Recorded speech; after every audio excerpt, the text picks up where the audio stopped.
Close your eyes for a moment and picture Britain in 1960.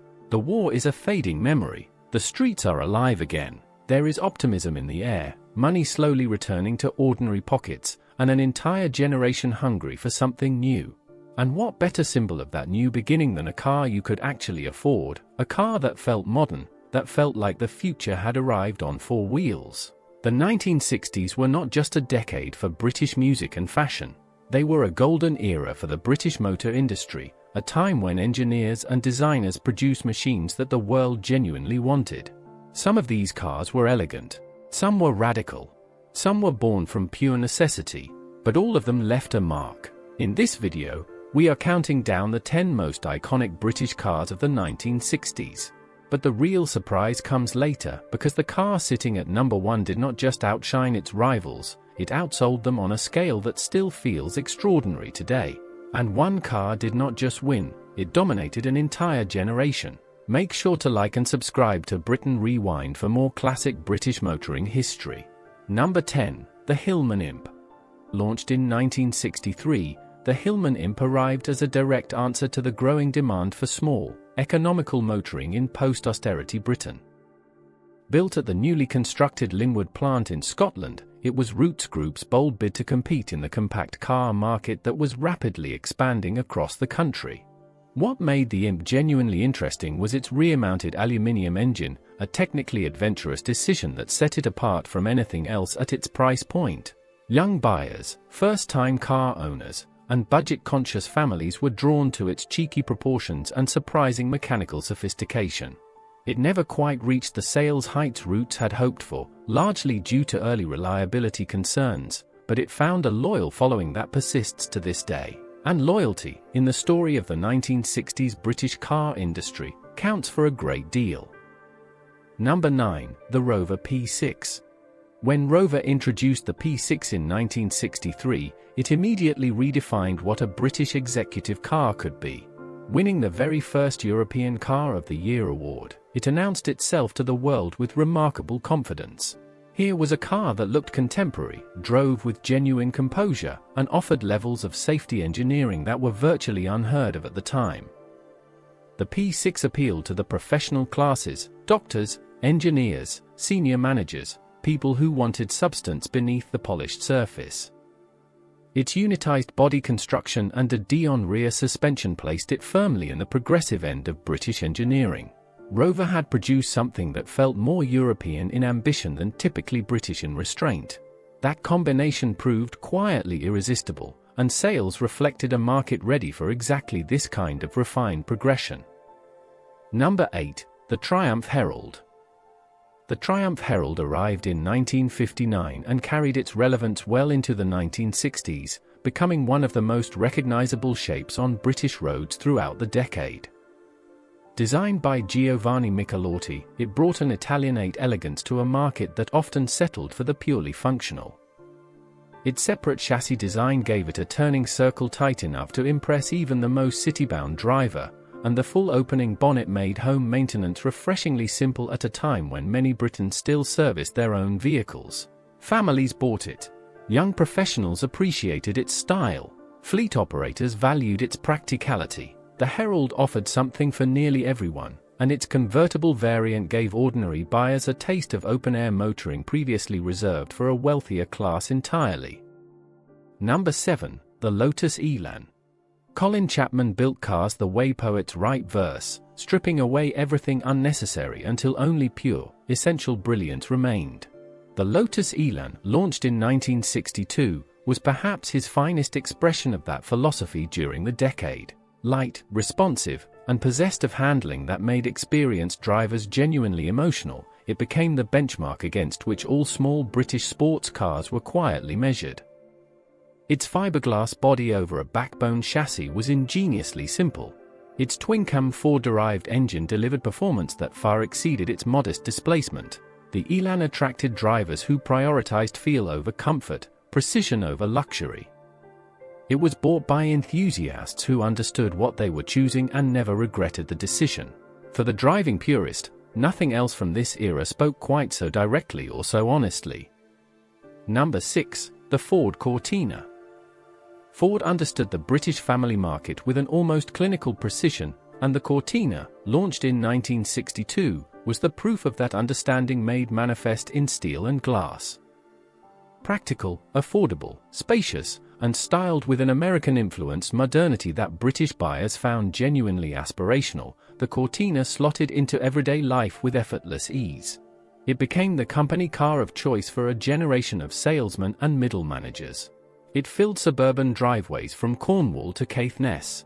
Ford kept it fresh with regular updates and performance variants, most notably the legendary Lotus Cortina, which gave the model a sporting credibility that its mainstream sales figures alone could never have achieved. The Cortina was not just popular, it was woven into the social fabric of 1960s Britain in a way few cars from any era have managed.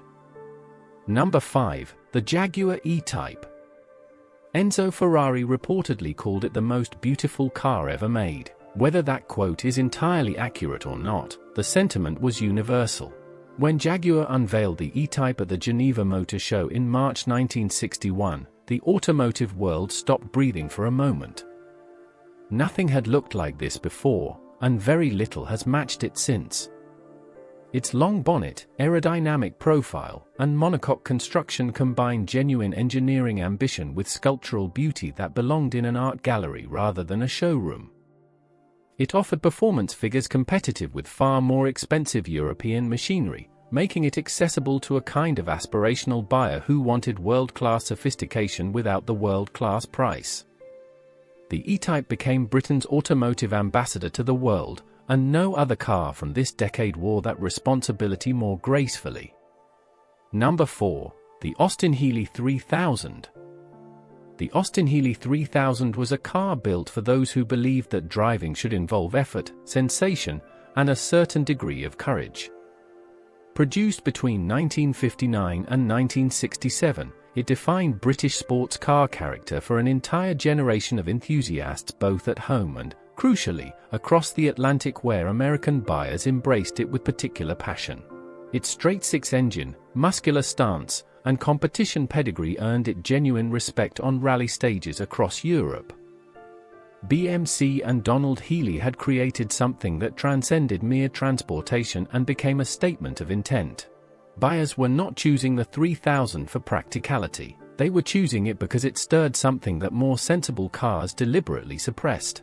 That raw, honest appeal ensured its place in motoring history long after production ceased.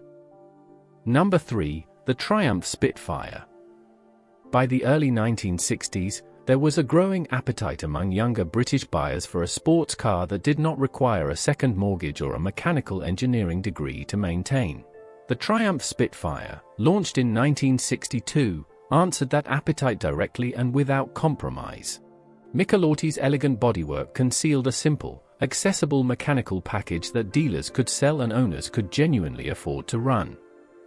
It captured the spirit of the decade perfectly. Young, stylish, optimistic, and entirely unpretentious about what it was. The Spitfire sold in significant numbers across Britain and exported exceptionally well to North America, cementing Triumph's international reputation during a period when British sports cars carried genuine global credibility. More than any other car at this price point, the Spitfire made sporting motoring feel democratically available, and that mattered enormously. Number 2. The Ford Anglia. There is something quietly remarkable about a car that becomes genuinely embedded in a nation's visual memory. The Ford Anglia 105e achieved exactly that between its 1959 launch and its eventual replacement in 1967. Its reverse-rake rear window, bold for its time, gave it a silhouette instantly recognizable across every high street, school run, and country lane in Britain. Under its distinctive bodywork sat a modern overhead valve engine that offered real-world reliability at a price that working families could stretch to reach. Ford sold it in enormous numbers, building a reputation for dependable, value-driven transport that carried the brand forward for decades. The Anglia was not glamorous, and it never pretended to be. It was honest, cheerful, and remarkably capable, which is precisely why so many British families trusted it with their daily lives.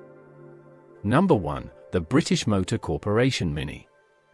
And here we arrive. The car that was teased in the opening, the answer to a question that perhaps you already knew before we reached the end.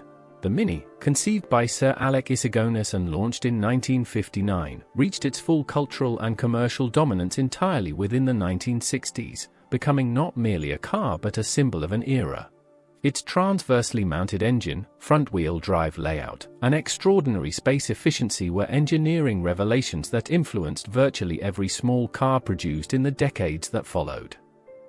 It was driven by aristocrats and factory workers, by young women newly liberated by economic independence, by racing drivers who discovered its extraordinary handling, and by millions of ordinary families who simply needed reliable, affordable transport. The Mini transcended class in a country deeply defined by it. It crossed borders, appeared in advertising campaigns across the world, and became shorthand for a particular kind of British ingenuity. It outsold every rival on this list by margins that still command respect. It did not just sell well, it defined a decade. The 1960s were a remarkable and unrepeatable chapter in British automotive history. The cars on this list were not accidents. They were products of genuine creative ambition of engineers and designers who believed that Britain could lead the world, and who, for one extraordinary decade, largely did. From the accessible charm of the Hillman Imp to the engineering revolution of the Mini, these machines shaped how an entire nation moved, thought, and felt about itself. They carried people to work, to the seaside, to new lives in new towns. They gave ordinary people a sense of possibility that previous generations had never quite been able to afford. That story deserves to be remembered, celebrated, and passed forward. If this video brought some of that history back to life for you, please leave a like and subscribe to Britain Rewind. Drop a comment below telling us which of these cars you would choose, and watch our next video to continue the journey.